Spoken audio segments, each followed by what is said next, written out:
မင်းပြုံမဟုတ်ရင်ချစ်နိုင်ဘူးမင်းကမဖြူစင်တော့လို့ငါမချစ်နိုင်ဘူးအဲ့လိုမျိုးပြောရလို့နဲ့ကြုံရင်လေဒီစာအုပ်နဲ့ပါးဆယ်ချက်ရိုက်ပြီးထားခဲ့လိုက်တော့စာအုပ်တွေကနှစ်ပြည်တော်စစ်ပြေအောင်ယောက်ျားတွေမမောလို့နဲ့ပြည်တစားမလေးကိုမှတစ်ဖက်သက်ပေးဆက်ပြီးချစ်ခဲ့ချစ်ဆိုတာကနာယာကနဲ့လုံးဝမပတ်သက်ဘူးဆိုတာတတိပြခဲ့တထေးလေးနန်းတွေဟာလေအဲ့ဒီကောင်လေးကြည့်ပြီးထိုင်ရဲနေလိမ့်မယ်ဒါတော့ဒီကောင်လေးကမင်းကနွားချင်းစားလို့နန်းတွေကိုပြန်ပြောပြီးဟာရင်ဟာနေအောင်လူရှင်းပြပြနားမလဲတဲ့သူတွေကရှိကိုရှိတယ်မင်းကိုချစ်တဲ့သူကတော့မင်းဘာကြီးဖြစ်နေနေချစ်မှာပဲဘာဖြစ်ဖြစ်ဒီစာအုပ်လေးဖတ်ကြည့်ပါချစ်ဆိုတာဒီ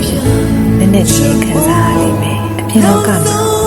မင်းကိုနန်းတွေလောက်ချစ်နိုင်နေမယ်မင်းရဲ့အတိတ်မကောင်းလို့ဘဝမလာခဲ့ရင်တော့မှနားလဲပေးပြီးမင်းရဲ့လက်ရှိဖြစ်တည်မှုလေးကိုချစ်ပေးမဲ့သူကတော့ရှိမှာပဲအချစ်လို့ပြောရင်အထီးတွေ့အာရုံကိုပဲဘဝကြီးထင်နေတဲ့သူတွေစီမှာအချိန်ကုန်ခံမနေပါနဲ့